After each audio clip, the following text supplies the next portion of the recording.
and welcome to PFF Fantasy Football Podcast. I'm your host, Ian Hartitz, and we are continuing our 4-part mini-series, going through all the fantasy-relevant positions before we truly get in the best ball season.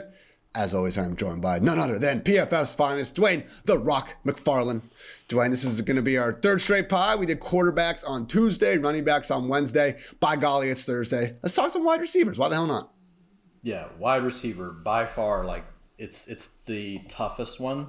Just by the nature of we have more, right? You've got more that are going to be relevant on every team, more starting. So this will be a bit of a, I've had my ranks done, but man, what I love about working through tiers, man, it really makes you like reevaluate where you have players. And like, I think it's a really good way to spot like inefficiencies in ADP, like whenever you work through your tiers. So we'll talk about that some, but I'm going to be a bit of an open book today. Like once we get past the first 3 or 4 tiers, honestly, I'm still like tinkering with them. So like, I think it'll be good to get your feedback and honestly, just let folks hear like some of the process like we go through when we're doing this. Cause there's different ways you can do tiers. There's no just one set way. I think you have to think about it. Like I have my way, but you probably have your own ideas. So yeah, I'm excited to, this will be a little bit different than what we did, at least once we get past the first few tiers anyway, than what we've done on the 2 previous. As we've been doing the last few episodes, YouTube fam, love you all. We are screen sharing. You can also check out the video on Spotify. So we'll have the ranks, Dwayne's handy dandy spreadsheet, with some good target share PFF grades and stuff like that as well. Basically, Dwayne's ranks, my ranks, and then I've highlighted a couple cells that just kind of denote players that we're really further apart on. Usually, what are we calling this stuff to the side now? What is it? I saw the tweet. Oh my gosh! I already forget what it was. Yeah, thank you. I got to give him a shout out. Someone told us our Titanic blue thing that old freaking bag like just chucked off the side of the heart of the ocean. Heart of the ocean. There we go. Doesn't roll there's off no the red. tongue. There's only blue. But okay, I'll take it. I'll take it. It does not roll off the tongue, that's for sure. So we still need to figure out. Jack Mulqueen. I don't know if that's his actual name, but Jack, we appreciate you, man. Thank you, Jack. That's awesome. It's up there with the one time someone added us and sent us a picture of I think it was a Photoshop of like a dark Girl Scout just approaching the door. Absolutely. That one should maybe be on the cover of the pod a few times. We're gonna rebrand and just have some Girl Scouts on the title. That'd be fantastic. Yeah, that might raise a few eyebrows. What are these guys podcasting about? My goodness. All right, let's get back to wide receiver ranks and tiers. There we go. What a transition there. All right, Dwayne. First 5, we are in lockstep. Wide receiver 1, Cooper Kupp. Wide receiver 2, Justin Jefferson, Jamar Chase, Devonte Adams, and Tyreek Hill. You do have a tier gap though. 1A tier, we got Kupp, Jefferson, and Chase, and then things drop down to Adams and Hill. Look, there would be no tier drop off if obviously they weren't changing teams. Exactly. With Adams and with Hill though. We're looking at for my money's worth, Cooper Kupp is so good. They're both top 5 at a minimum real life wide receivers in addition to fantasy. All the money going their way. I understand if you would want to prioritize Jefferson and Chase ahead of them in dynasty land. Adams will be 30 by the time week 1 comes along. Same is Hill's going to be 29. So they are getting up there a little bit, but at least for 2022, man, I don't think there's too much of a reason to worry too much about either one of these guys. We're going to want them on the fantasy squad. Yeah, absolutely. Sorry. I don't know if I froze up or if you did, Ian. But anyway, yeah, so we're on the same page. They were both in the top, 1A tier until, the changes from the teams. There's just enough just to push them down. And so their ADP has definitely slipped some. And if you folks want to see this, so today we are using FFPC's data. And so I'm getting this all from Fantasy Mojo. So if you guys want to check him out, www.fantasymojo.com. He's got all sorts of cool graphs. So you can see like who's moving up, who's moving down. And this is really just based on the last 7 days, which is like right around 20 drafts. So it's not a ton, but we wanted to use this because it's got, whenever we're using Underdog right now, so much old ADP data is baked in, like you don't get a real feel for how these players are moving. So we are seeing Adams and Hill start to take a dip in the ADP. I think it may be a slight overreaction, though. So Devonte Adams was a first-round pick pretty much every time.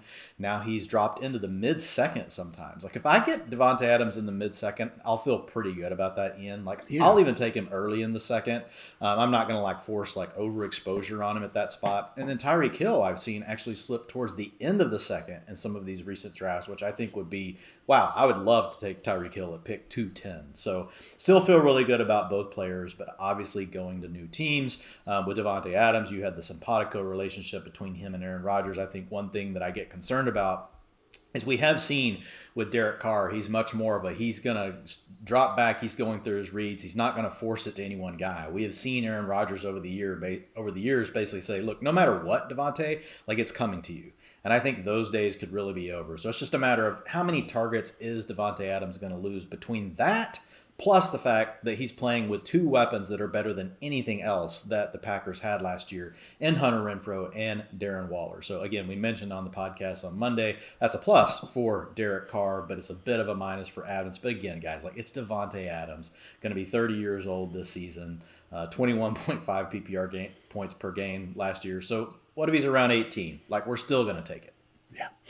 Tyreek Hill is the latest player to earn a little bit of, Deebo Samuel chatter because, before last year, no wide receiver in the history of football ever had a rush attempt, apparently. But Tyreek actually has been doing this ever since he entered the league. They used him as a true RB really more than ever as a rookie, and I got some highlights rolling. I mean, the dude, obviously, is electric with the ball in his hands. Yeah, he's not freaking 220 and built like steel like Deebo. He's not going to be going in between the tackles the same way.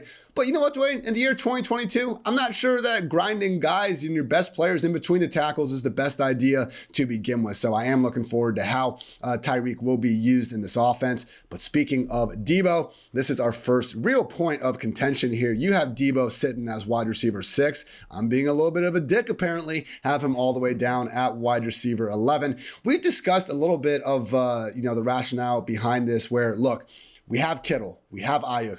I think Deebo is going to lead the way in targets, but it's not exactly 100% given. If you look at after Ayuk got out of the doghouse last year, Deebo, was actually only averaging about 5 targets per game. He was living more on extreme rushing efficiency, something that he wasn't used as until they were almost forced. Their hand was almost forced when Elijah Mitchell was banged up at the rib. Hasty was out with the ankle. Trey Sermon was not being given a chance. Jeff Wilson was just coming off IR. So a lot of things went right last year for Deebo Samuel. Another one of which was Jimmy G holding off Trey Lance for all but 2 games. Dwayne, it seems like Deebo at wide receiver 6, to me, is being priced a little bit more like what happened last year as opposed to what could happen in a pretty freaking new offense ahead of 2022. Yeah, for me with Deebo, honestly, it just really is. I totally agree with everything you just said. There's competition for targets. You've got to change at quarterback. There's a lot of mouths to feed in a run-heavy offense. I think a lot of things could go wrong with Deebo. The thing where I start to struggle, I would be fine. If anyone wants to take Stefan Diggs over Deebo, I'm good. You want to take A.J. Brown over Deebo, I'm good. I think when you get to CeeDee Lamb, T. Higgins, you start getting to those names, I think that's where it becomes, I think the conversation gets tighter. Yes, CeeDee Lamb's going to have less competition for targets, but Deebo's already done something we haven't seen Deebo's doing something we haven't seen Deebo do. Yeah, exactly. He's doing something we haven't seen CD do. So with Samuel, I mean, if you look at him, targets per route run over the last 2 seasons, 25%, 24%. CD did get to 22% last year after being 21% the year before. If you're looking on this sheet that you have, it'll say 21% because I included the playoffs, and you'll see Deebo was 23% including playoffs.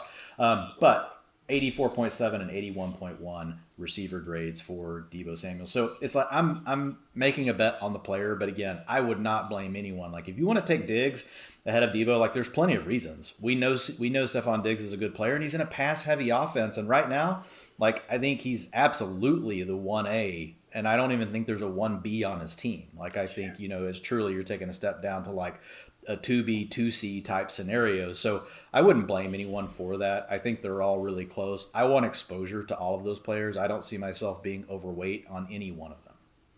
Diggs, A.J. Brown, and CeeDee Lamb are the rest of your 1B tier. We are pretty much in the same boat with these three guys, just a one-spot ranking difference. I'm one higher because of the aforementioned Debo discrepancy. So, yeah, man, CeeDee Lamb, he does seem like just the easy pick for the breakout year 3 wide receiver. I know available targets aren't everything, but my God, like you take away the Cowboys, unless they are going to get, a certain Arkansas receiver, maybe someone else early, you really do wonder who the hell could even be the number 3 receiver in this offense. I mean, James Washington, probably, but hell, man, maybe we do see Tony Pollard actually start to get something close to a full-time role. I'm just hoping that we do see CeeDee get that slot role because, my God, Dwayne, if we have to watch another high-leverage game where Dalton Schultz and Cedric Wilson, who I know isn't on the team anymore, but anyway, someone other than CeeDee Lamb should not be commanding the targets ahead of him in these sort of important games. Yeah, so he's going wide receiver 5 already. Jesus. So, I mean, people are not messing around with CeeDee. Now, he's not going in the first round.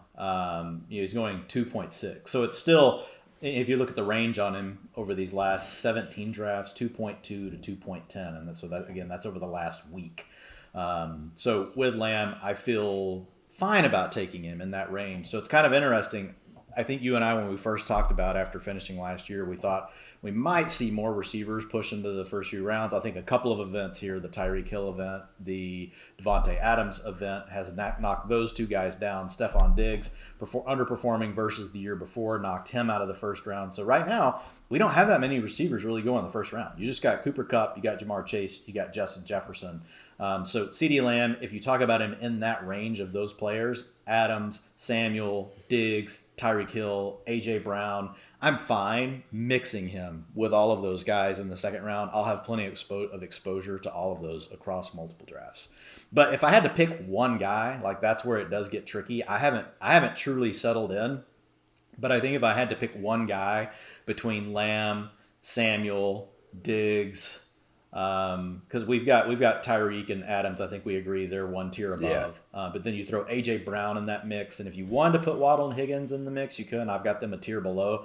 I do think in that case, if I had to pick, like I feel like I would lean to Lamb. I'm going to count on him to take that next step to have a similar targets per route run to Debo, and potentially have ceiling for more because an offense that throws the ball more, and he has less competition, and you could argue that he has a better quarterback. So I think there are a lot of things that you could lean into and an argument for Lamb over Samuel and some of these other guys. What do you think?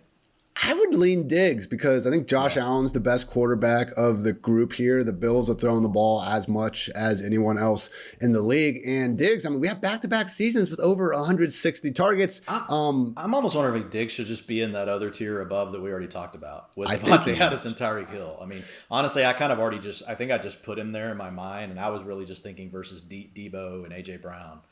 I might have actually, oh my gosh, I hate when I do this sometimes. I might have updated my ranks not in the Excel because I think I had that same kind of thought because why are we even taking a chance on Tyreek Hill and Devonte Adams over Diggs? Diggs isn't in a new offense. He's already overcome that. We know what he is. We know Josh Allen is better than Tua and Derek Carr. Like, okay, I'm fine admitting that Tyreek and Adams are probably slightly better than Diggs in real life, but it's not huge, man. Yeah, I went ahead and moved Stefan Diggs up to wide receiver 4. Good job updating that, Ian. But yeah, man, no, I think Diggs. There you go. But hey, that's cool. Like you didn't even have it on there, and we just talked through it. So I mean, really, if you look at Diggs, the biggest difference for him last year was the fact that they were rotating receivers a little bit more. So if you look at him in 2020, he was out there for 94% of their passing plays. Last year, for whatever reason, it was 88%. Now, he was still out there for over 900 plays, out there for over 640 routes, which is still a lot. Like, he's still way up there because the Buffalo runs so many plays. But that honestly was the big difference for him. If he had been out there, another 5 to 10%, like I think we would have seen his target share a little closer to what we saw the year before. We saw a 27% target share in 2020. We saw a 24% target share in 2021. But on the possibly the most pass-heavy team in the league with a top 5 quarterback, it could easily, like, would we be surprised if next year Stefan Diggs had a 29% target share, 28% target share? Like, it's totally... That's not out of bounds for him with the style of player he is. He can really beat any kind of coverage. He's one of the few guys that if you look further to the right, you can kind of show folks the targets per route run versus man and zone. I threw that on here. We know folks kind of like that stuff. So you probably have to freeze the panes to the left, but you can see the TPRR, man and zone, and then you can see the yards per route run also for man and for zone. So he's one of the guys that can really do it all. Like, he can turn pretty much any cornerback in the league around. So I agree with you. I think I'm actually going to make that switch, not to have like complete mind meld here, but I think it makes sense, with all the things that we're talking through. Like, he's already done something we've still never seen CeeDee Lamb do, and he'll be 28 this season. So he'll nearly be 29 this season, but he's still a young receiver. Now that I have located my correct and most updated rankings, I actually do have Debo one spot ahead of CD. So I think I was feeling a little bit rambunctious originally. But yeah, and the rushing stuff does help. I mean, hell, he's going to, even if he is down, 40, 30 targets, I mean, hell, if we could actually see a wide receiver pushing for 100 rush attempts in a single season, like, that's just this type of stuff that fantasy football dreams are made out of. And I think what people look at with Lamb is the hope for, can he be the next Justin Jefferson? Like, and I get it, because the door is wide open right now for that, to happen. But again, like Stefan Diggs, if you look at him the year before last, he's already basically been Justin Jefferson from last year. He's already did it. He just did it in 2020. So, I mean, he was wide receiver 3 that year, scored 20.5 points, fantasy points per game. And like, looking at Diggs, like, here are his last 4 years: 17.6, 14.6, 20.5, and 16.8 fantasy points per game, finishing 3rd and 7th over the last 2 seasons. Things get a little more interesting once we get to your 2A tier. T. Higgins, your wide receiver 10, my wide receiver 13. What was wild, man, was last year T. Higgins actually averaged more expected fantasy points per game than Jamar Chase. Now, Chase happened to be one of the biggest anomalies in the league in fantasy points above expectation, because the guy's a freaking alien. I'm sure you all have watched Jamar Chase play football enough to realize that by now. Higgins, just as worthy, though. And I think, Dwight, if there is one team in the league that we should expect to have 2 top 12 fantasy wide receivers, it's the Bengals. Need them to throw more, but Higgins, Chase, they're both healthy. I know some of these other groups, you could talk about Godwin and Evans, obviously Metcalf and Lockett losing their quarterbacks. Like, the familiar faces in this conversation just might have an extra problem or two going on. Not so much with Higgins and Chase. Just seems like one of these things where, man, even if he doesn't have that top 5 ceiling with Chase there, you're going to be awfully happy with T. Higgins on the fantasy squad. Yeah, and he just checks so many different boxes that we care about. The rookie PFF receiving grade, the yards per route run have been there, the targets per route run have been there. The only thing really capping T. Higgins is he just plays his number. And he plays with 2 other really good players. As far as in the receiving game, Jamar Chase can be a complete alpha, and then Tyler Boyd is also going to get his. So. Really, like, when you look at Higgins, though, and you look at Chase, and even Boyd to a lesser extent, like, there's a lot of upside with where the Bengals passing game could go. Like, would we be surprised if Joe Burrow led the league in passing yards this next year? Like, no. I wouldn't be surprised. Like, I wouldn't be surprised at all. Like, given the weapons and what we've seen with Burrow, we talked about him on Monday, the steps that he's taken forward. I think you don't have to necessarily think that, oh God, well, Higgins isn't going to have a 28% target share, so I don't care. Like, honestly, like, he's just below CeeDee Lamb in my ranks. I've got Lamb and then Higgins, but whenever you really profile them next to one another, like, they've basically been the same, and you could even argue T's been a little better than CeeDee Lamb. The only difference is knowing that Lamb is losing a main cog in his offense opens up a little bit more of an opportunity for him to take that step forward. So I'm in agreement that we should have Lamb over Higgins, but like, there's a scenario where Higgins outplays Lamb. Like, if all of a sudden the Bengals offense just completely takes off, CeeDee Lamb doesn't take a big step forward and stays about where he's been from a targets per route run basis, which is in his range of outcomes, I feel bad. I feel like each pod I've been kind of talking about, like, I've been pumping CD up, and then all of a sudden it's like, well, there's this other side of where CeeDee Lamb could finish. So I hope folks aren't taking this as negative. Like, I still absolutely love CeeDee Lamb. I'm just saying that, like, there's a universe where T. Higgins could outscore CeeDee Lamb. And so, like, when you look at my tiers, like, I have those 2 guys in 2A. I mean, really, those are your young players. You've got T. Higgins at 24, Jalen Waddle at 24. Both did great things as rookies. T. Higgins followed it up also in his second year. So I'm fine. You notice there's still a 2, though, and you got the 2 Bs below it. So if you feel more comfortable with, I'd rather go with Hopkins, Allen, Evans, I think those are fine. Those are older options that can still be good, but Higgins, Waddle may have competition for targets, but I also know that, wow, typically when these guys flash this big that early in their career, it's something that they don't always sustain it. Obviously, we have these players have these ups and downs, but it's something that, I get super excited about, and we see really big things come in the future for those types of players. Regardless of target competition on their teams. Never hate the player, just the ADP. And look, wide receiver 5 for CeeDee Lamb is objectively pretty freaking wild. So, I do think we'll be a little bit underweight compared to the rest of the industry, but hopefully that does help us land someone like T. Higgins a little bit more. Waddle. He is officially our biggest kind of discrepancy inside of the top 15, 16 wide receivers. You have him wide receiver 11. I have him wide receiver 18. I'm not, the Tua conversation is maddening to me because people are, I guess, pretending like he hasn't been a below average quarterback. Is that fair to say? Like, I'm not saying he couldn't be better, but I'm with you. Who's going to be victor? Like, what are people going to be victory lapping? He hasn't been good. I hope he gets better. We'll give him more credit when he is better. Like, that's how this works. I don't think, anyone's exactly been watching Tua and admitting that he's just this already polished and super high-end quarterback. We can talk about the offensive line, the RPO-heavy offense, whose exact problem, that is. We'll find out exactly what he can do. But Dwain, wide receiver 11 for Waddle. So we're basically just saying that bringing Tyreek in the offense isn't going to make a lick of difference. I think Waddle's going to hurt on the targets, and I'm not completely convinced the efficiency is going to boom. Yeah, so here's my thought. And I think you're bringing up really valid points because that's what I was thinking through as I was making this. And here's my problem. When I get to these younger players that have broken out at such an early age and they've got this huge draft capital behind them, I'm much more likely just to go ahead and lean into them regardless of how the situation changed. Like Jalen Waddle is good enough to earn targets. He had 24% of the targets last year, 24% targets per route run, cleared the 75 rookie PFF receiving grade that we want to see. We can make some arguments around the ADOT, worked underneath mostly. So, there was an opportunity for him to work from the slot, see some easier coverage, different things like that. But even if he has to work outside more, I do think having Tyreek Hill on the other side of the field is likely, to help him. The biggest question is the Tua thing, but here's where I'm going in my head. Look, Mike Gesicki's not that good. I mean, it's just the facts. Like, he's never really demanded that many targets. I don't think all of a sudden he's going to become a focal point of the offense. With these two really great receivers, I don't think Chase Edmonds is going to be a huge factor in the passing game. I think he's a nice player out of the backfield, and I do think he'll definitely get some targets.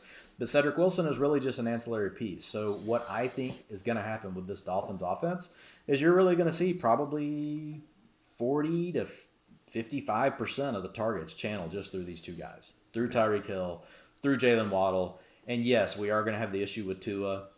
But what I love about it is we're getting an offensive coordinator that understands how to get the most out of basically a bus driving. And look, Tua could end up being better than we think. He's still young. But look, Jimmy G has never been great. But Jimmy G's been good enough to facilitate, the 49ers receiving game. The big problem is there's always really been the big problem last year, you had 3 really good targets. I don't think you have the same problem in Miami. You don't have another really good target like Kittle. I think Gesicki is multiple notches down below Kittle. So I think we're going to get some consistency out of Hill and Waddle's target shares based on the fact that I really think their hands down, they're above the rest of the guys on the team. So I'm really leaning into the profile of the young player that's already broken out, has the draft capital. And again, he could end up slightly outside my top 12. If you think about it, look, I've told you who I think the tier 1 receivers are, and I don't even have 12. That's why I do tiers. I'm really calling these guys top end wide receiver 2s, T. Higgins and Jalen Waddle, 2As.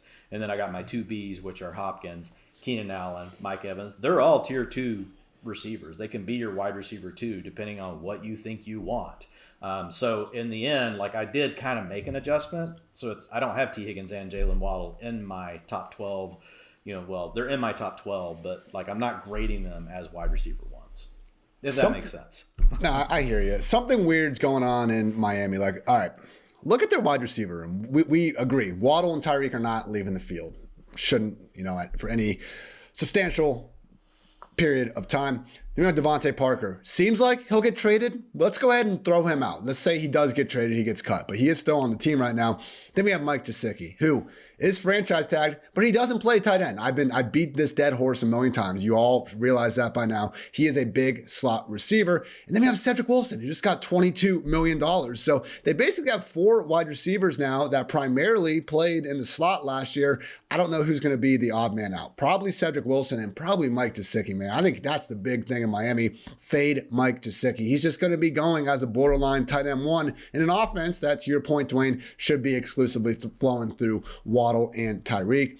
Look, I have Waddle, wide receiver 18. I'm not against having him on the squad, but I want guys like Hopkins, Keenan, Mike Evans, better quarterbacks, and the number 1 option in their offense. I'm going to take them ahead of them, Dwayne. And I'm not terrified of 30-year-old wide receivers just for 1 year in redraft. If we saw like a noticeable decline from these guys that was, not impacted by injury at all last season, that'd be one thing. But I still think when healthy, man, Nuke, Allen, and Evans are still playing at a very high level. You have them 12 through 14, so you're not down on them. But I'm fine prioritizing these guys, man.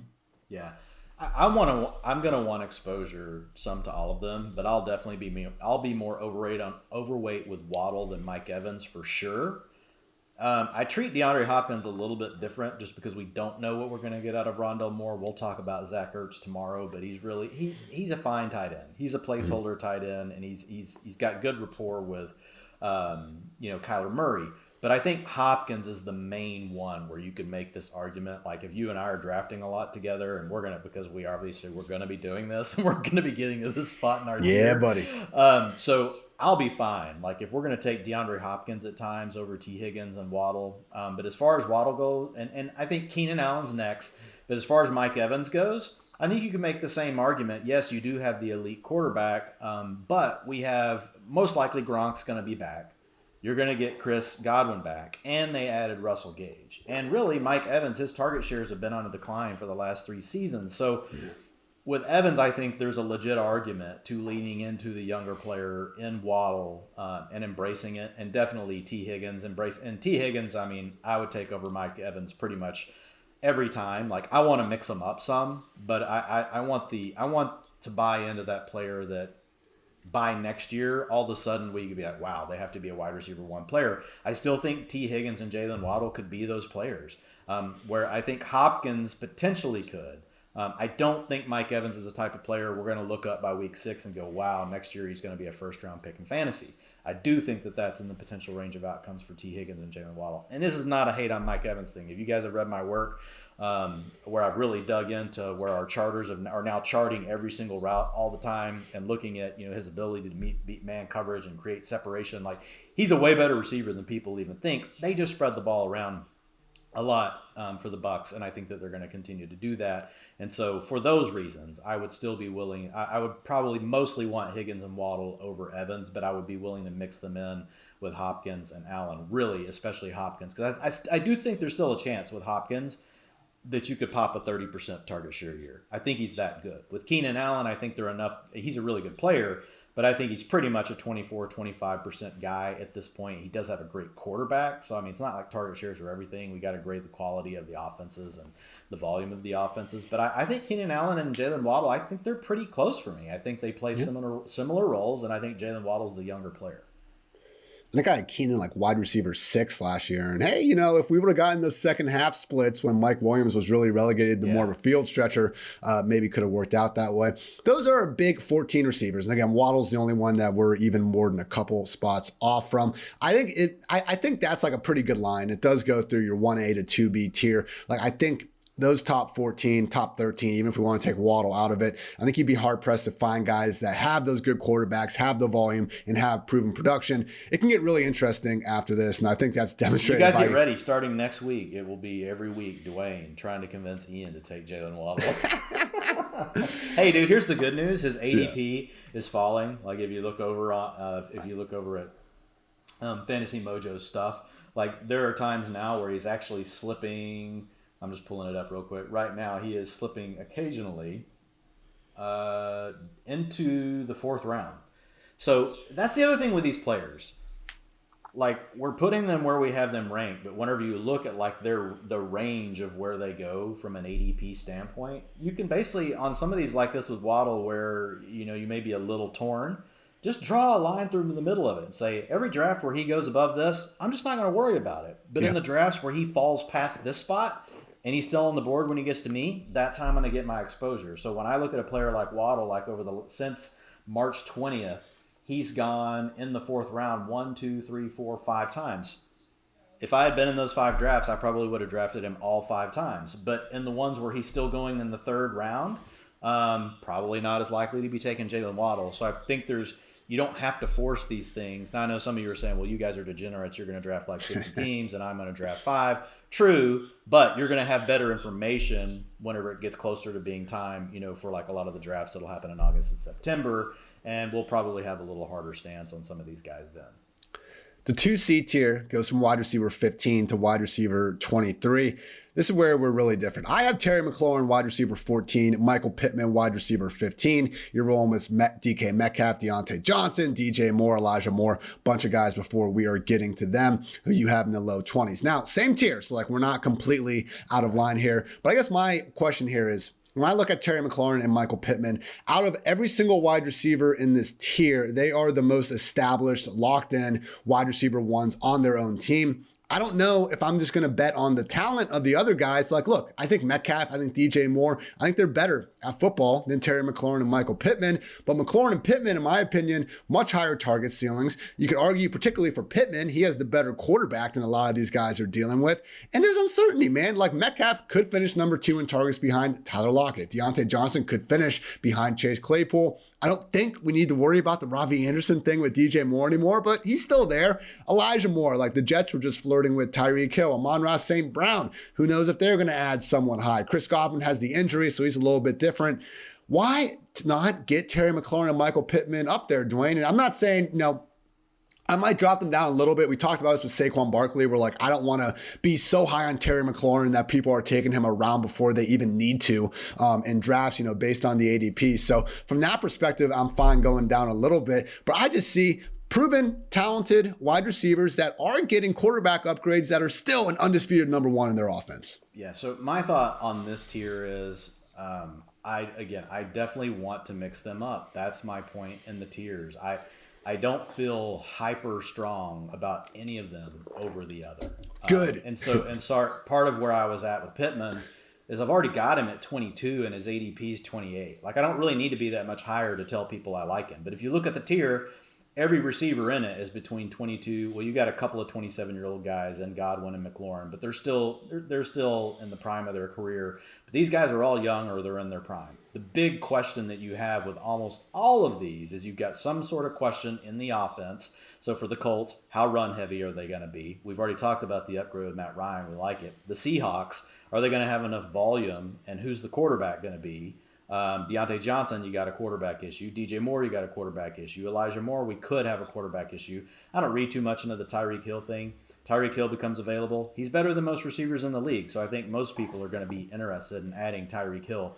I've still seen enough from Elijah Moore that I want to bet, on the player. Same thing for Amon-Ra St. Brown, plays for the Lions.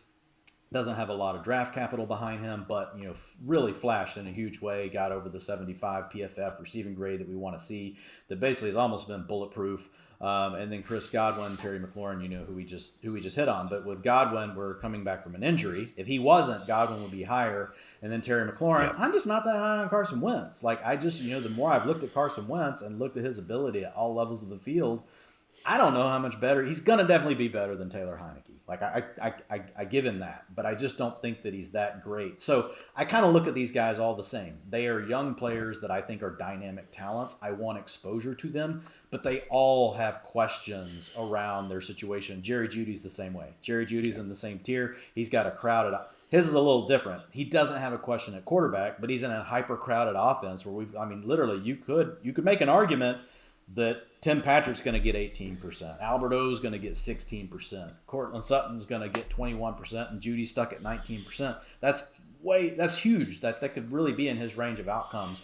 So to think that Jerry Jeudy's going to take this huge step forward, we don't know, but I still like the talent. Still a former first-round pick, a guy that's been really hurt all of last year. I think you kind of got to throw that out the window. If you look at his adjusted target share of the year before, he got to 20%, which is pretty rare for a wide receiver in their rookie season, and he was working with Drew Lock for a lot of that. So I look at these guys all as being, again, that's why I like doing the tiers, is it forces me to think about these players. Okay, like, how are they similar?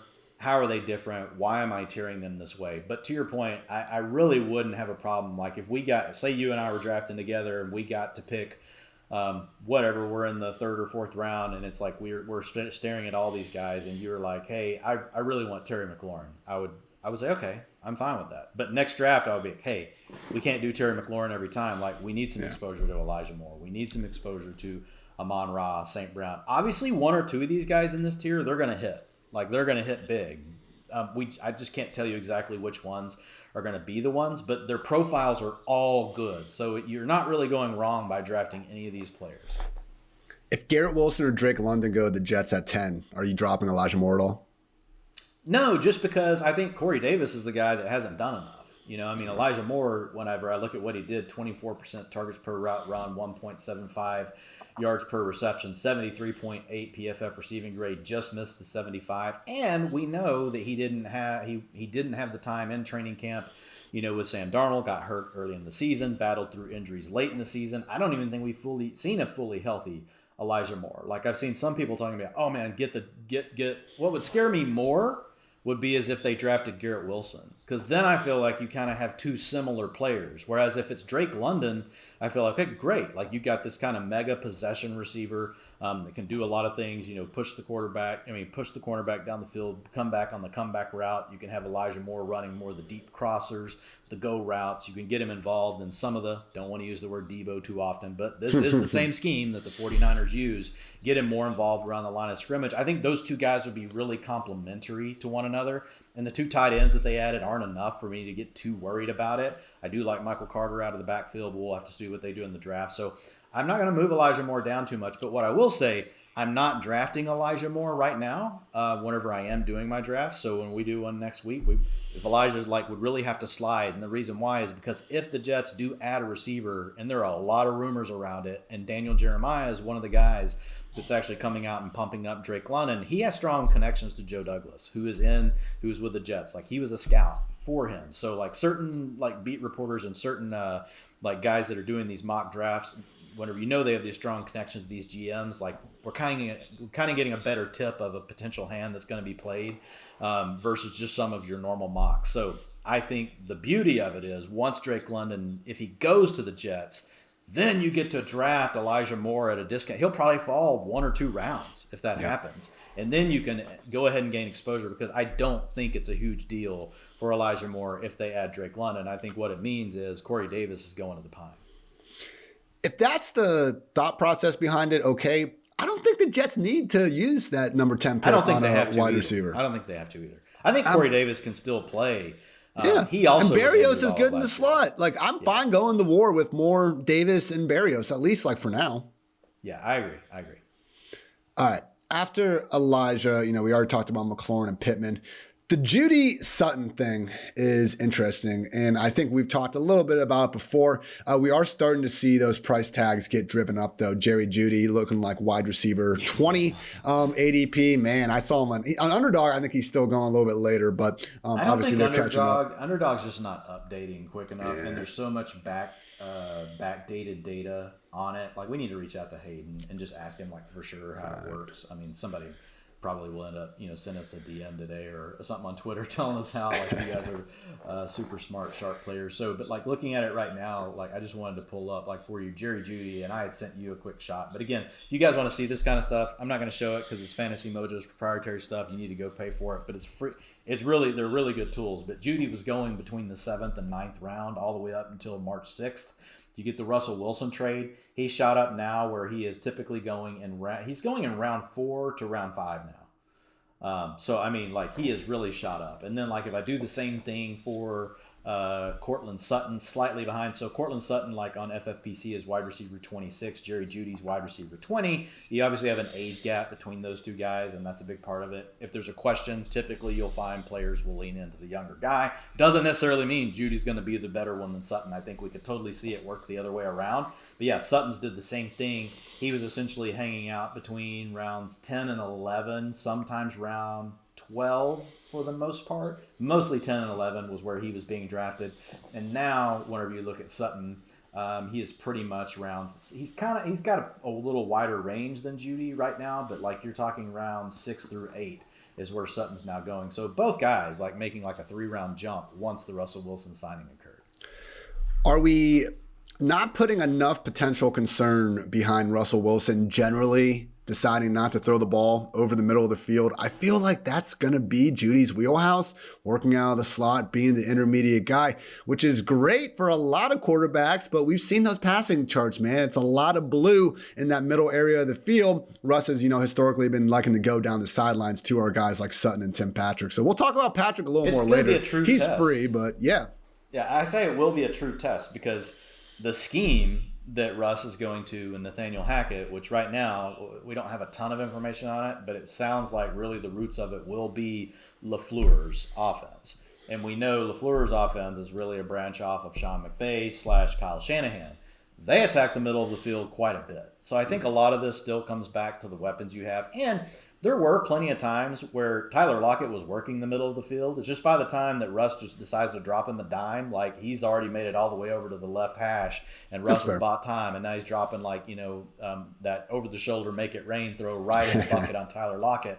I do think Jerry Jeudy has some of that to his game. Yes, we've seen him be more of a route runner, but he's still a good athlete. He's not Tyler Lockett fast, so we know that. But I do think that you'll see a potential bump in Judy as far as ADOT goes. We know receivers typically own their ADOT, but we have seen here recently different quarterbacks come in and it has influenced. I think it can still be some sort of a combo between the two players. So I think we'll still see Judy, plenty involved. I think what we won't see, if Judy's going to continue to just be involved underneath, like if they're really going to let Russ cook and do the things he's good at, that would make me concerned. If Judy's route tree is going to be limited to your point to inside and under 5, 6, 7 yards a lot, like that's not what Russ does. He does not want to make those throws. He doesn't really want to check it down to the backs, doesn't want to make short underneath throws. He really wants to get the ball vertical down the field. So I think it'll be interesting, like what we've got with Russ's history and then what we've got with the scheme that he's going to be playing in.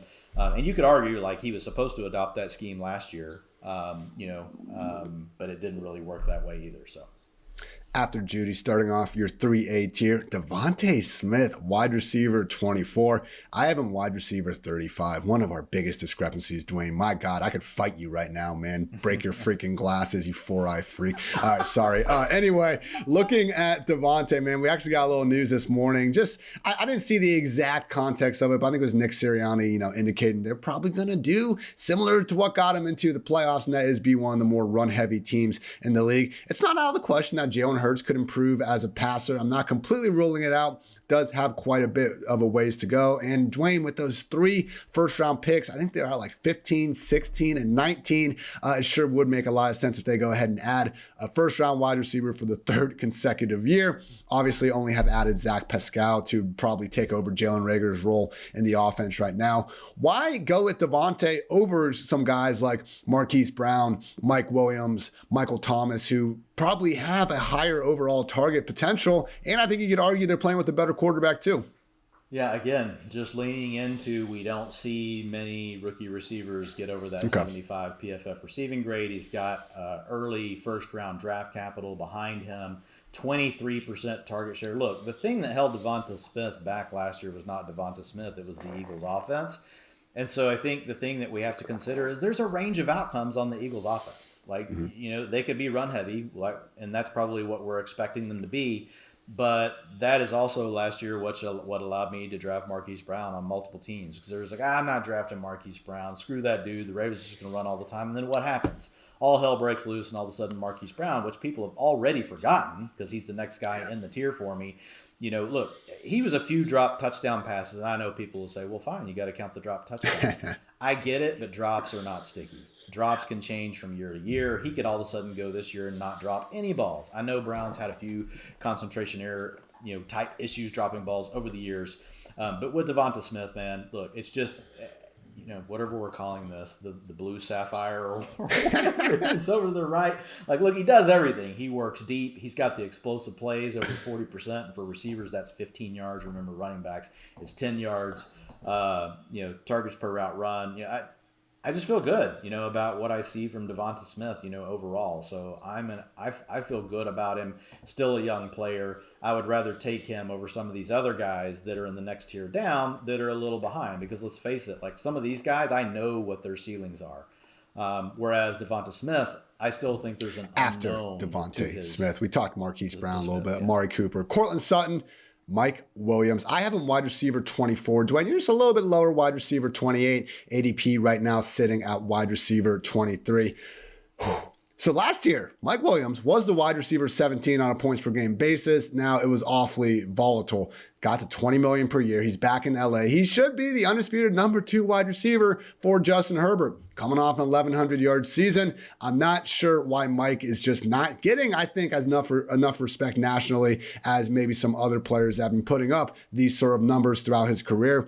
Mike Williams, man, I think that I could see that wide receiver 23 ADP even falling a little bit more just because I think people might talk themselves into some other guys. Ultimately, man, like when we're looking at Mike Williams versus guys like Allen Robinson, or maybe even getting a little bit older, Adam Thielen, Juju Smith-Schuster, guys that are entering new offenses or maybe a little bit longer in the tooth, let's just take Mike Williams, man. I think he's kind of penalized more for just different things that we don't necessarily hold against other receivers in the same total manner. Like, yeah, he's a boomer bust wide receiver. I'm sorry, the guy can go win you any given week. Like, I refuse to believe that's this big negative that we need to be afraid of. Yeah, so, I like Williams, and I liked what we saw that first half of the season. I liked him much better in that role versus, hey, Mike, just go downfield and I'm going to throw you a bomb and let you, dislocate your shoulder. That basically was his role before. I'm split. Like, if I thought Mike Williams was the prospect I thought he was last year, he wouldn't even be in this tier. So I feel pretty good about where I have him, at wide receiver 28. But, again, these are tiers. So I've got, all of tier 3.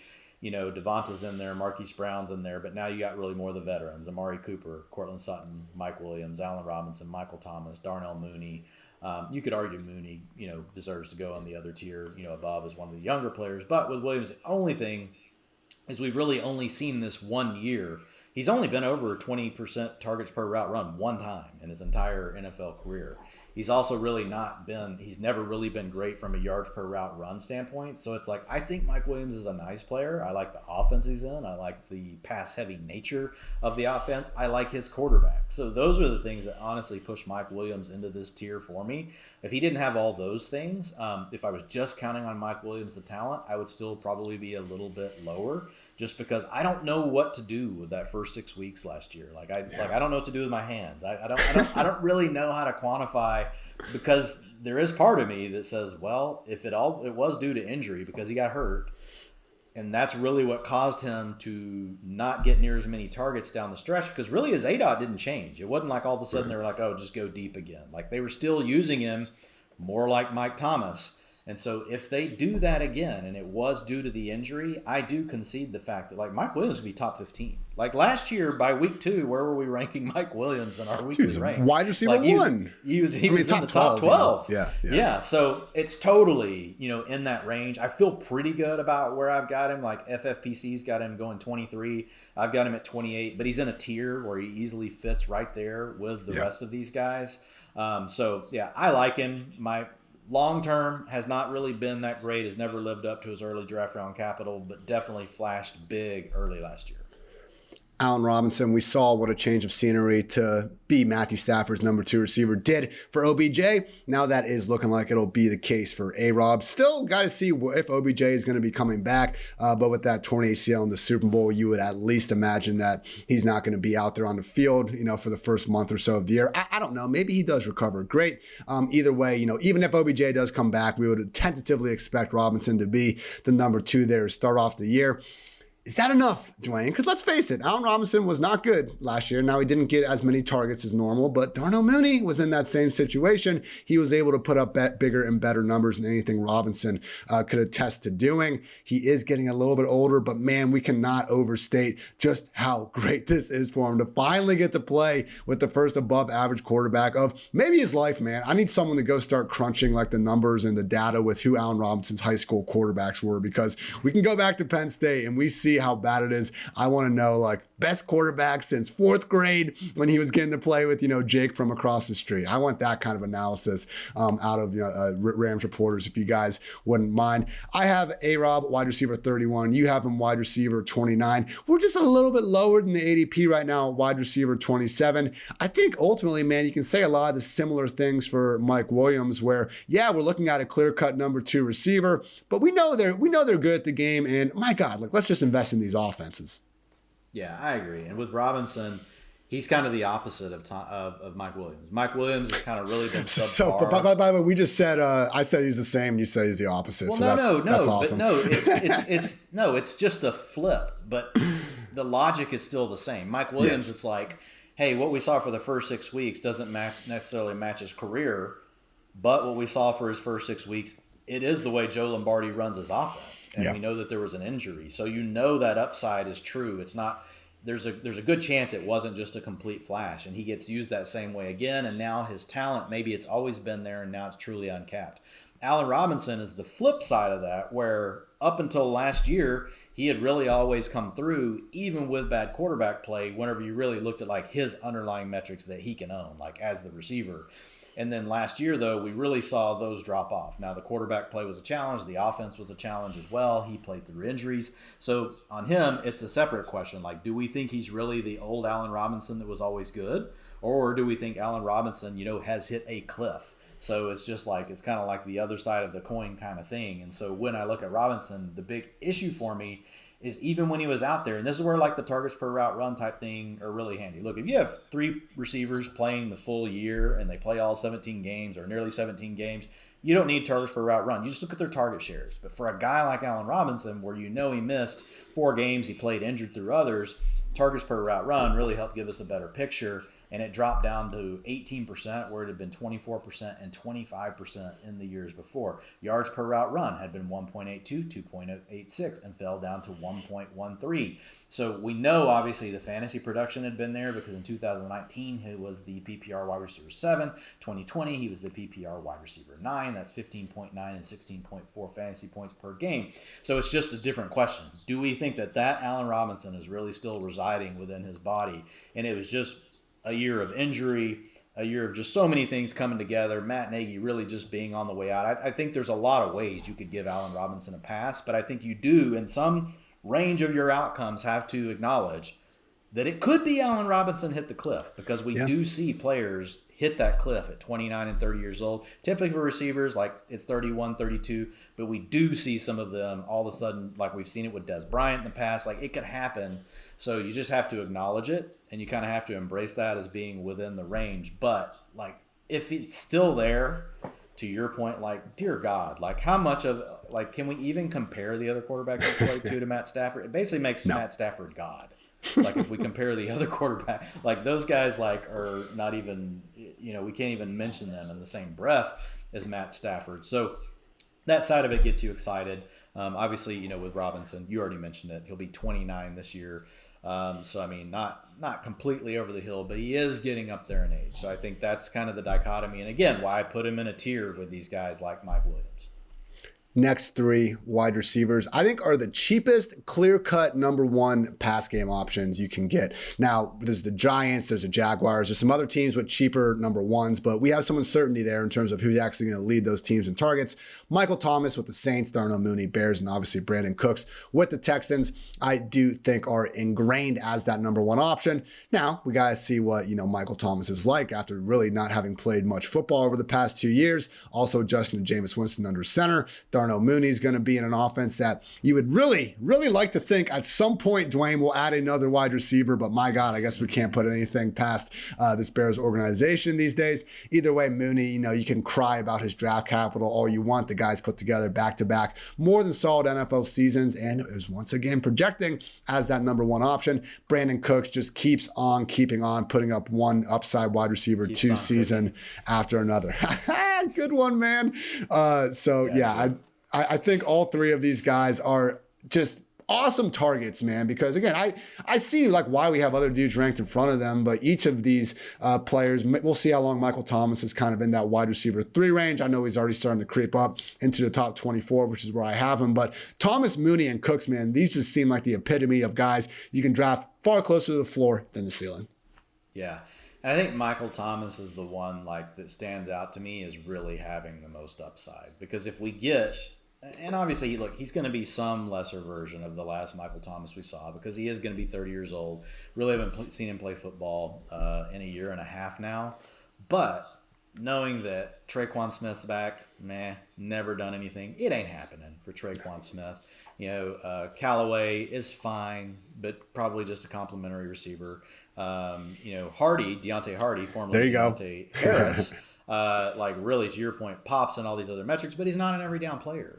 And they don't have a tight end right now. Like they like Troutman, but like Troutman hasn't necessarily flashed anything. Like to your point, you can make a very clear case that it's Michael Thomas and Alvin Kamara again. Now we don't have Sean Payton, which that hurts, but they're going to try to run the same offense. So I think Thomas out of these is the one that when I was looking at these, I was like, because I'll add some other things as we continue on through the offseason. It's not going to be in this first version, but like, what does floor and upside look like? And I think, really with Thomas, like, because of the injuries, we know the floor could be lower, but the ceiling of Thomas, scroll up a little bit again for me, Ian, so I can see the rest of this tier. So if you look at that 3B tier, I think the ceiling for Thomas is higher than any of those. And the reason why is we've seen Michael Thomas be a 30% target share player. Not every person born onto this earth is even capable of that. We've never seen Cortland Sutton do it.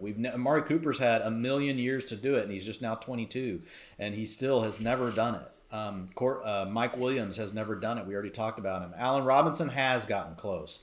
So I think with Robinson and Thomas, they're the two that, like, if they somehow regain that old form, and I mean, we know Robinson's going to have more competition, right? He's going to have to deal with Cooper Kupp. So I think that makes Michael Thomas the guy in this tier that if I had to say which one has the absolute highest ceiling, I think it is Michael Thomas. And we have seen him do it with more than just Drew Brees. I mean, Teddy Bridgewater was under center for a large portion of the season where he broke the freaking reception record. And then obviously the Taysom Hill, he was actually on the field for, I think Thomas was out there for all 4 of his starts during the 2020 season. And he put together at least one, if not 2, 100-yard performances, despite playing with, maybe the worst passer we've seen really at the position in recent memory in Taysom Hill. Great fantasy quarterback. We all know that, but let's face it, not exactly the model for precision passing. I see you gave me the Ohio State bump, so I'm good. Oh man, wait till we get to Curtis Samuel and Paris Campbell here in a little bit. I'm just getting ready. All right, closing out the kind of wide receiver 3s. This is your 3C tier. Got Brandon Cooks at the top. And then Adam Thielen, Juju Smith-Schuster, Tyler Lockett, Hunter Renfro, Michael Gallup, and Christian Kirk. We are actually very much in line on all these guys. I mean, we've talked about. Wow, it really lines up. This one is looking good. Adam Thielen is someone that, again, once again, shout out to Hayden Winks. Keep giving him credit for another week or so. But yes, Thielen, man, 24 touchdowns in his last 28 games. I think he's a good example of someone where, let's really try to figure out why are we fading him? Because if the only thing you can come up with is, he'll get hurt with an injury that he doesn't already have, then that's not maybe the best reason. So Thielen, he's being priced barely as a wide receiver 3. He's someone that if he goes for 100 yards and 2 touchdowns in week 1, we wouldn't even be surprised at all. So I'm not saying, Thielen's ranking has anything to do with Jefferson being too high, but Adam Thielen, Dwayne, is someone where he's going to score 10 plus touchdowns if he plays maybe even like 10 games. God forbid he is actually out there for 17 of them. In the Vikings, this new Kevin O'Connell offense, I think there's reason to believe they could throw the ball a little bit more than we're used to seeing. Honestly, man, we have Thielen. We're ahead of consensus on him. I want to stay that way. He could be even in that tier above, man. I feel like we're just continuing to hold those injuries, which he is going to be 32. Like, I'm not saying he can't continue to get injured or anything like that, but it's just not the one thing I want to hang my hat on and bet against. Yeah, but I do think when you have injuries plus the age, like, you just have to factor it in. It doesn't mean you make them a complete avoid, to your point. But I think we have them in a tier like where you can get the appropriate exposure that you want, to him. But there are a few red flags, in his game. His yards per route run have been continuing to drop, 1.63. Targets per route run have continued to drop, now at a 0.19. Now, again, some of that playing through injury in different games. So that can be part of it. Only end up with a 16% target share on the season. Obviously, that goes back to the games that he missed. That's not an adjusted number. I have that on another sheet, but I'm not going to worry about pulling it up right now. But with Thielen, I think we've seen a deterioration overall. Like, in his game, he's still coming through for you on the touchdown. So I can honestly look at that either way. Like, eventually, do the touchdowns stop when you see the other things already regressing, and you got to worry about age, and you have to worry about injuries? Or you could look at the other side and be like, well, wow, Kirk Cousins and him have been playing together for how long? And he just loves him down there. And if Adam Thielen did stay healthy for a full season, I agree with you. He would belong in the tier above. A little bit older than the rest of those guys, but it wouldn't surprise me at all, to see him finish in the same range as an Allen Robinson, as a Mike Williams. I think that's totally fair. And again, that's why I have him in tier 3. He's a 3C, but he is in tier 3. And you'll notice with most of these early tiers, for my tier 3s, and this is why these take me so long. I probably think I don't think way too much. That's what we're here for, is to think about this stuff with people. That's our job, Dwain. Yeah, but if you look at it, from for my tier 3 guys, I've only got 15. If you look at my tier 2 guys, I've only got 9. Not 9. For my tier 2 guys, I've got 14. Then we already mentioned for tier 1s, I've only got 10. And again, because that's looking back at also historical production and what kind of profiles it takes to score in those ranges. And so not every year do you, I have to have 12 number wide receiver 1s. Maybe there's really 10, but we have 14 wide receiver 2s. And so that's the way I try to think about it. And so he's in that tier 3 conversation completely for me. Just only thing keeping him out is honestly the deterioration in play, age, and the injury concerns. Next 5 guys all have some pretty valid concerns that has them as low as they are in the first place. Juju, being assumed as the Chiefs wide receiver 1, peep that Marquez Valdes-Scantling contract, though, man. It's not a given. I understand Juju's going to be the lower ADOT player, more likely to get peppered, but there's a reason why one guy got a 3-year, $30 million commitment, and Juju's on more of a prove it. We'll see what kind of incentives you can reach deal. Tyler Lockett, being priced this far below DK Metcalf, that to me just seems like one of the opportunities to, probably get the number 2 guy, because again, it wouldn't be shocking if Lockett finishes ahead of Metcalf. I would take Metcalf over Lockett, but at that sort of difference, might be too high. Hunter Renfro, someone that, would probably be arguing for a top 20, knocking on the door at least if Devonte Adams wasn't there. Now it's tough to expect him to really, do anything like last year. Could feasibly finish as a number 3 target behind Adams and Waller.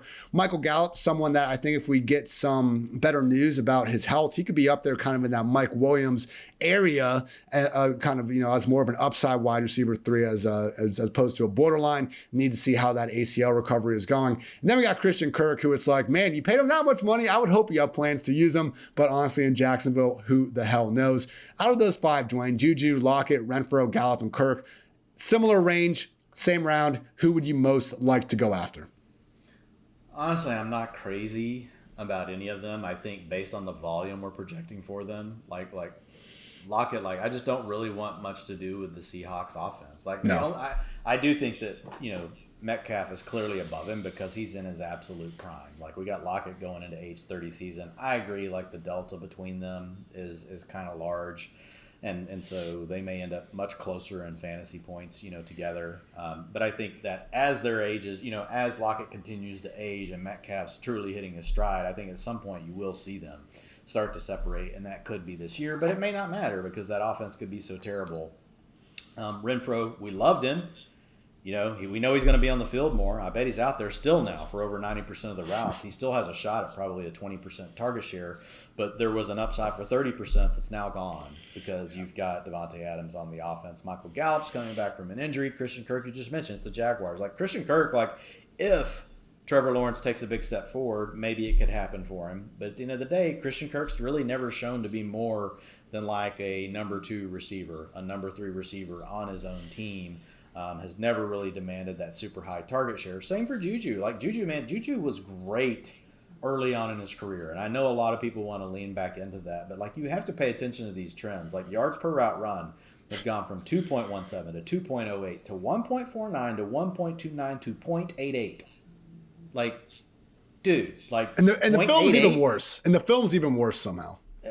Yeah, so, and remember early on, Juju was coming up with these big plays that I didn't even necessarily expect from him. When he came out of college. Monster early. Getting all this yak. Yeah, he didn't profile necessarily that way to me whenever I was really looking at Juju in college. So, it's all about the situation. He's got Mahomes, to your point. He's going to get the lower ADOT targets. They're going to have to pepper him. But I just don't see, I don't see it quite like some others do, with how high folks are getting on Juju. At this point, I'm dead even with FFPC, ADP. But I'm not going to be forcing any of these guys, none of them. If I were to force any 2 names in this tier, and this is why I love to talk about it, because maybe it really is, there's 2 3C guys and then the rest are 3D. Mm-hmm. It's Brandon Cooks and Thielen. Those are the 2 that I'm the most comfortable in this tier taking. And then maybe it's Lockett, just because we know we've seen him do it. But again, Ian, I just don't know how much. Why?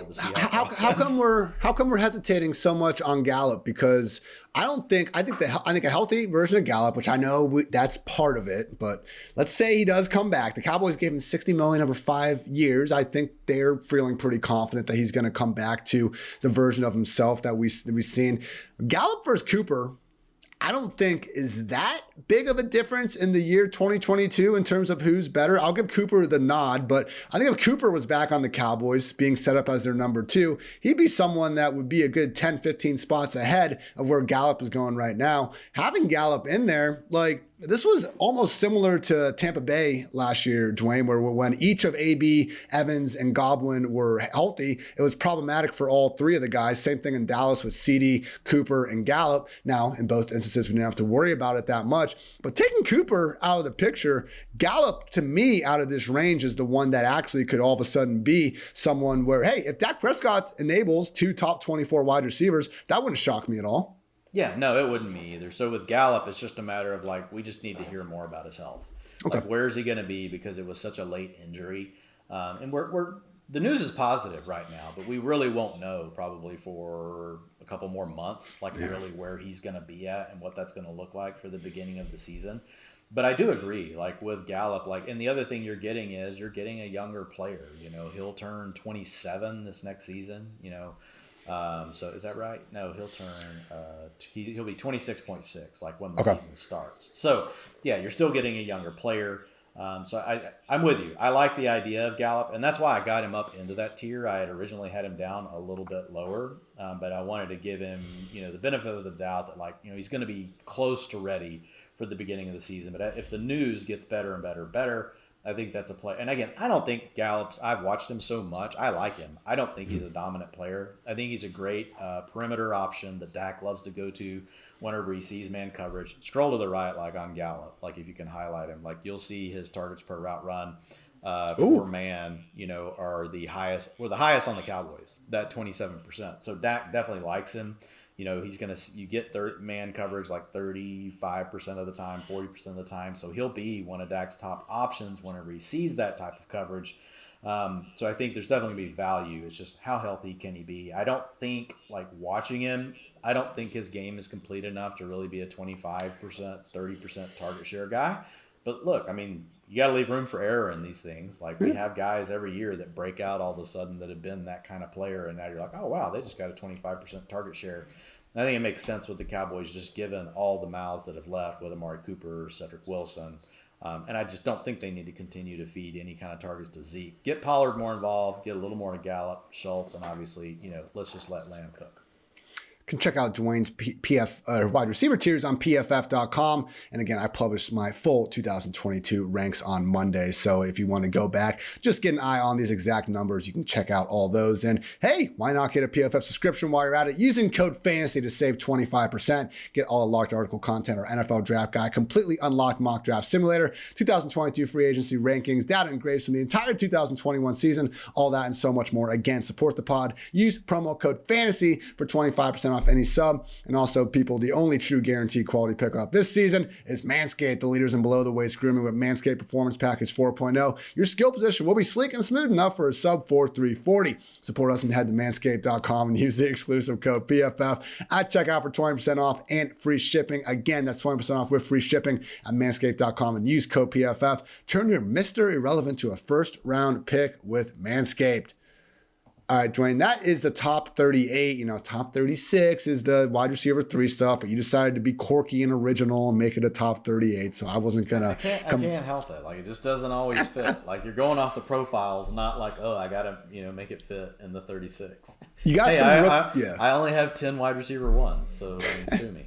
You have some rookies after that. Again, we're going to talk a little more about the rookies in April, but I am with you early on with Garrett Wilson as the wide receiver 1. We'll save some of that conversation, though, for another podcast. I just highlighted some other names. I just want to say we've been there the whole time, and now everyone else has come around.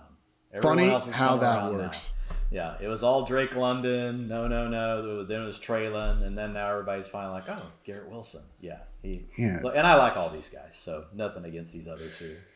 Highlighted some other names I think are just worthy to talk about and should be in the news cycle. Your wide receiver 43, my wide receiver 44, Kadarius Tony could be the Giants wide receiver 1. And again, this is a unique situation where each of Tony, Galladay, check on the Sterling Shepard Achilles. I'm probably not going to be making a bet on him next year, but he's someone that could lead the team in targets if he is healthy enough to go. And they're all being priced in the wide receiver 4 range. We saw a lot of good from Tony last year, Dwayne. 2.14 yards per route run. You look at his target numbers, against zone and man alike. The dude was absolutely eating. He did do a good chunk of that with a giraffe under center, and obviously it was with a different offense and everything as well. But from what we saw with Tony, ball in his hands, and hell, the dude can throw that rock himself when he's asked to. He'd be my best start for this offense. Of course, I want Tony over Galladay at this point. Maybe he should be someone that we're targeting in that wide receiver 4 range because, again, he's not costing you much. And I would think that even if Tony does finish, even if he is number 2 or number 3 in the offense and targets, he has a chance to still meet value where he's going. Yeah, and again, so this, I've got the rookies all together with a bunch of basically second and third year receivers here in this tier 4. And honestly, I wouldn't blame people if they want to reach past some of the names in that tier, in that 3C tier to this 4A tier, based on what you're trying to do with a roster construction standpoint. But Tony's definitely one of those. We had a small sample size, but he almost got to that 75 PFF receiving grade that we want, 74.4, just barely missed it. So we're not going to be that legalistic about it. Look, he's good. Did get to operate mostly from the slot 62% of the time. So what's going to happen between him and Sterling Shepard? We need to understand that. Now, they could still work Tony outside, really in more of a Z role, let Galladay play X, and that still gives you an opportunity to work underneath. You can put him in motion. You can actually swap those two guys and some of these things. I think the nice thing is you don't have Evan Ingram now. So you don't have, because before you had Evan Ingram wanting to play the slot, Sterling Shepard wanting to play the slot, and you had Kadarius Tony wanting to play the slot. So that really just created this rotation where we couldn't get Tony, even when healthy, on the field quite as much as we would want to see.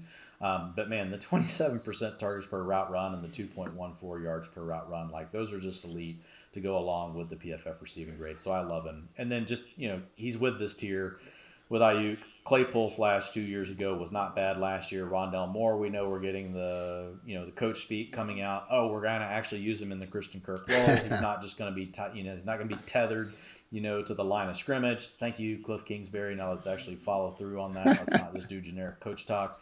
Rashad Bateman, first round pick last year. Gabriel Davis sitting pretty so far. I do have him well below consensus, minus 15 versus ADP, because basically I do not want people to draft Gabriel Davis right now. Gabriel Davis is ADP. Okay. If they do not draft another receiver, it's not going to go up. Everybody's already assuming the best about Gabriel Davis. So if the Bills don't draft a receiver in the first 2 rounds, then you can go ahead and start drafting Gabriel Davis at his current ADP. But if they do draft someone the first 2 rounds, he'll probably fall 1 to 2 rounds. And if you still like him, you can draft him then, but you won't have wasted an early pick. Just mostly rookies and these, second, third year guys, really kind of an upside tier before the next tier you get to is kind of another veteran tier. Claypool, one of our favorite dynasty buy lows because of the uncertainty. I mean, we were talking about some of these offenses where, again, just too large of a delta between the wide receiver 1, wide receiver 2. I'm not sure there's a better one to look at than Deontay versus Claypool. We love Deontay, but it's a new quarterback, and Claypool is really freaking good too, man. So no, I'm not convinced that Deontay is just in a completely different stratosphere than Claypool. And, maybe he is. Maybe Trubisky doesn't even care. Maybe he's just going to focus on Claypool. Anyway, we need to keep in mind the full range of outcomes, and Claypool is just a much affordable option. When we could buy Deontay as a wide receiver 3, like as recently as last year or the year before, yeah, sign me up. We had evidence of Big Ben feeding him, not so much with Mitch. And yes, Dwayne, those Rondale quotes, I got them ready, and we are going to read them for the people. This is some true porn. And hey, credit to Kingsbury. Kingsbury is not like Pete Carroll. Not many are like Pete Carroll in terms of just giving us absolutely nothing to go off of. But last year, we brought this to everyone's attention, but like the one quote that really got me off of Rondale was after the draft when Kingsbury was like, we got Hopkins, we got AJ, and now in this other group of guys, we're going to have Kirk, Rondale and stuff. And it was like, wait a second, why the hell is AJ Green being given the benefit of the doubt ahead of these other guys? And he was all year. Whether it was a smart decision or not is a completely different conversation. Either way, Cliff did tell us that. So these are courtesy of Jamie Eisenberg. Thanks for pulling these together. Jamie from some of the owner meetings. He had a nice thread about Cliff and some other coaches over on Twitter, so make sure you give Jamie a follow. But yes, so Kingsbury on Rondale Moore was quoted as saying, a bigger role, there's no doubt, last year just with the numbers with Christian, AJ, Green, Hop, he kind of got lost in the shuffle more than he should have. He's a dynamic playmaker. With Christian leaving, we expect him to fill that role. And then also added that we're going to try to give him the ball more. You've seen what Kyle has done there with Debo. He finds different ways to give him the ball. We're going to be creative at Rondale because when he touches it, good things happen. And we saw some of that, man. Like the preseason usage for Rondale Moore was borderline erotic, and he was kind of used gadgety. The goal is to get that gadget touches, those design touches, some of the backfield carries even. We want those, but we also just want a full-time role in the slot. Seems like that's on his plate. Dwayne, if we make it through the draft and all of a sudden he's still continuing to be projected as, at worst, the number 3 target in this offense, and that'd be if Ertz is able to kind of leap him in addition to Hop, how high are we going to raise Rondale? Because right now, like, I am all for buying him at the wide receiver, 48, 47 price tag, and that's where we have him ranked. But I feel like he can definitely jump into kind of the 3C tier at worst once we actually have, not just Kingsbury telling us this, but once we actually see the roster after the draft and know he is going to be their wide receiver too. Yeah, I mean, and he's another great example of a player that, like, his ADP, like, it's a pretty wide range. Like, you'll see him go in round 9, and then the very next draft you'll see him go in round 12, and then the next draft you'll see him go in round 14. It's tightened up a little bit over the last since like March 6th. He's pretty much been going between round 10 and going between round 13. So I would get as much exposure as I can to Rondale Moore right now, because here's the thing. Even if they draft another receiver, with where he's going right now, I don't know that it's really going to push him down boards. But if they don't draft one, I'm with you. I think you could see him start to climb up into, and we've seen it a couple times already where he's going in round 9. I think you're probably looking at round 8 and round 9 because, again, projections will come out from everyone after the draft, and what happens? People are going to look at the pecking order. You guys know the Evan Silva bomb. He's going to be doing his projections, and all of a sudden he's going to see Rondale Moore. There's no Christian Kirk. There's no this. There's no that. So it's going to be DeAndre Hopkins number 1, Rondale Moore number 2. And guess what? It's way more fun to project Rondale Moore for more targets than Zach Ertz. So it's going to happen. So go ahead and get your exposure to Rondale Moore. And to your point, we'll do the same thing. So he's going to move up our ranks probably a little bit as well. I think, like how far would he go? I think that's a really good question. There's several guys, honestly, in this tier that you could ask that question about. I think, Kadarius Tony's a similar one depending on what we're hearing about him. But I think Rondale might be the one. Rondale and Gabriel Davis might be the two that could move the most out of the folks that are in this tier. Obviously, the rookies, if they were to fall too far or one of these guys goes really early, they could go ahead of where we're thinking. But I think the argument could be made, like, Ayuk's probably going to be pretty steady. We know the situation. Claypool, pretty steady. Bateman, we know there's 3 guys you got to deal with. So Rondale's probably the answer for the one that could make the biggest leap in what's going to happen with ADP. And we would have to respond to that some. But I think, like, the highest, like, I could definitely see him getting inside the top 36. Like, I feel really good about him right now as being like, look, this is this high-end wide receiver 4 that if everything went right, like, you could end up with him being a wide receiver 2 on your fantasy team.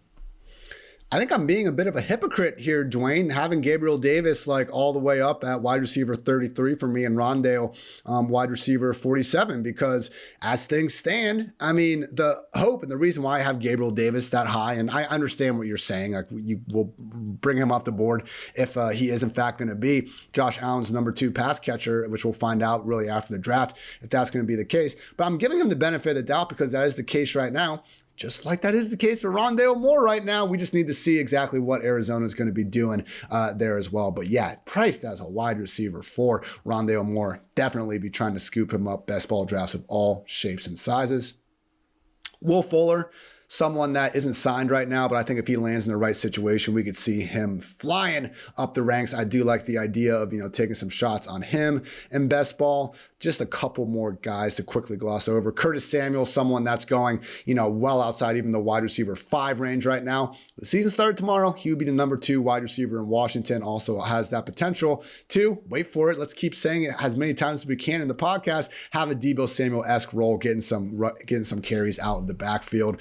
Russell Gage right behind Curtis Samuel. I mean, he is just someone that I think we're going to be happy to have on the rosters. Not Antonio Brown. Who the hell is Antonio Brown other than Antonio Brown? But with Gage, we do have the potential to be the number 2 target, maybe number 3 behind Gronk, while Chris Godwin misses some time. And we're not going to be hating ourselves to have a fairly full-time receiver with Tom Brady throwing the rock when you can draft them again outside the top 50, maybe even 60 wide receivers. Tim Patrick, as we discussed with the Broncos guys, just priced way too low relative to them. Please scoop him up as much as you can in the later rounds. Devante Parker, someone that could be traded soon to, hey, Chiefs, a contender. I don't know. I don't think he's going to end up in Miami. Right now, he's being priced as if that would be the case. And finally, 2 other guys I do like in the wide receiver 90 range. We're really getting deep here. Braxton Berrios, hey, once again, starting in New York, and I think Elijah Moore and Corey Davis would work ahead of him. Not a complete given. I think that ADP disparity is a little bit too wide. We did see Zach Wilson continue kind of the Jets, Sam Darnold, and Adam Gase tradition of feeding the slot receiver. And finally, another Buckeye. I'm not doing it on purpose, Dwayne. They're in good situations and they're ballers. Okay, no, I'm not. Okay. No, I'm fucking not. Here, can I tell you something? The Buckeyes, tell me something. The Buckeyes actually happen to produce really good players. So it's like, what are you going to do? The team you root for actually puts out a lot of guys that end up being really good in the NFL. So sorry for having a bias towards really good football players. All right, there you go. That's my apology. I'm gonna break the glasses you don't have on your face. Okay, come on. I actually did get a pair of glasses recently. I will not be showing them to the podcast because I think I look weird in them. But I can see again, Dwayne. I used to need them for a real job where you had to see a whiteboard. But since I've just been looking at my computer for the better part of the last 8 years, decided not to re-up the glasses prescription. But now I can see TV more clearer and I can read signs when I'm outside. So great day. What movie you're watching now? Yes, exactly. So real quick on Berrios, the reason I've got him lower. So I have him in a tier of players where, so for example, there's a few of these. We already mentioned Deontay Hardy. But Braxton Berrios fits in this bucket. Sterling Shepard fits in this bucket. So these are players that, when given the opportunity, like on their opportunities, have still been really good. So Braxton Berrios at 23% targets per route run. You look at Deontay Harris, 27 and a 2.69 yards per route run. If you look at Sterling Shepard right now, as much as we love Kadarius Tony, like Sterling Shepard over the last couple of years, man, like Daniel Jones loves him when he's on the field. A 24% targets per route run, 1.66 yards per route run. Not great, but also not bad for a slot receiver. Yep. Russell Gage fits that same conversation. But with Berrios, my biggest concern is now that the Jets have added 2 tight ends, we know that they really want to go to more of that heavy personnel. I don't know if they've added a fullback or not. Like, I just worry we're going to be in a lot of 12 and heavy personnel. Like, they're just going to use the 11 personnel less. So with Berrios, though, like, if all of a sudden, like, the Jets are just terrible and every week they're trailing by 14 points by the time the first quarter's over, in those games, I think Braxton Berrios is probably going to give you value. The key will be trying to figure out, like, when are those games going to occur? And there'll obviously be some, like, we're going to see that, like, they're playing the Chargers or something, and we're going to, we'll be able to go by the lines. So, I mean, we'll have some indicator of it, but I just worry with a guy like Berrios, like, there's also going to be games where maybe he's only on the field for 40% of the routes. Now let's talk about the main event. Paris Campbell, last guy we're going to touch on before we get out of here. The guy plays at Ohio State, and he has an ankle sprain in October of 2016. That was the only even somewhat time he got banged up since coming to the NFL. Abdominal muscle strain, fractured his hand, fractured his foot, concussion, 2 knee sprains, 1 MCL, 1 PCL, again pulls his abs, and then unfortunately sprains his foot last year. Not great, Dwayne, but I don't know if any of these are more problematic than other injuries that we've seen wide receivers have that we're just not nearly as worried about. It seems like an awful lot of bad luck. The dude broke his freaking hand. Like, come on. Like, how many times is that going to freaking happen in his life? I'm knocking on wood. I really hope that doesn't happen again, Paris. I will not be happy with myself for putting that out there. But Dwayne, every single offseason, Frank Reich has some great words for him. If you look at Paris coming out of Ohio State, the big, quote unquote, question with him was if he could even work downfield. Because Dwayne Haskins, I mean, when he was there, it was just kind of one screen after another. Paris Campbell taking those, pop passes that Debo has done so many times with Jimmy G, turning them into big plays. We've seen them be willing to use Paris on the outside and downfield, though. The last ball he caught before he got injured was actually pretty freaking beautiful 50-yard dime from Carson Wentz downfield. He did some good things in that Ravens game on the outside. I tweeted out a clip of some of his nice route running earlier today. Paris Campbell would be the number 2 pass game option in Indy if the season started tomorrow. And I think someone that is free. And once again, the only bad thing people can say is the injuries card. Buy Paris Campbell. Like, I'm sorry if he gets hurt. I buy Paris Campbell every year. So I will continue to do so. Like, he's a hyper athlete. And we just need a healthy season. I mean, look, really all we have is Michael Pittman. Like, now Mo Alley Cox could do something, but I think Campbell, like, that's the guy. Like, we would love to see more of. Like, to your point, 33% of his targets came on 20 yards or more last year, now that he had a guy like Carson Wentz. Will Matt Ryan pepper it that much?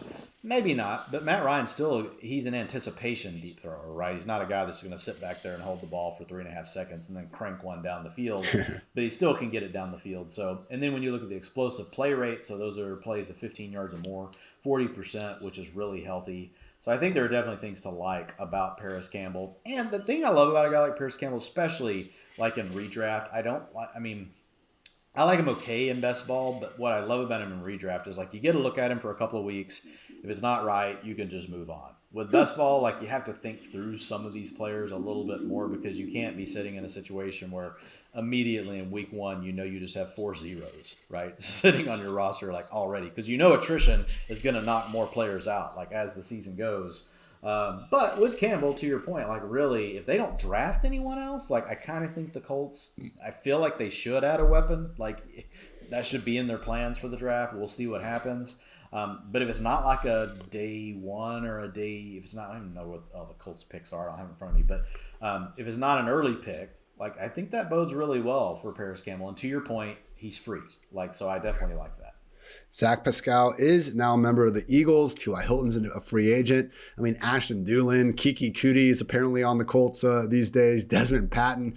There is no competition there. So it would make sense if they add someone that would make it tough for Campbell. Even then, though, he'd still be projected as a likely starter in 3 wide receiver sets, and he is completely free. So love him as a final round best ball pick. And to Dwayne's point, yeah, he'll be definitely probably more so on the redraft radar as well.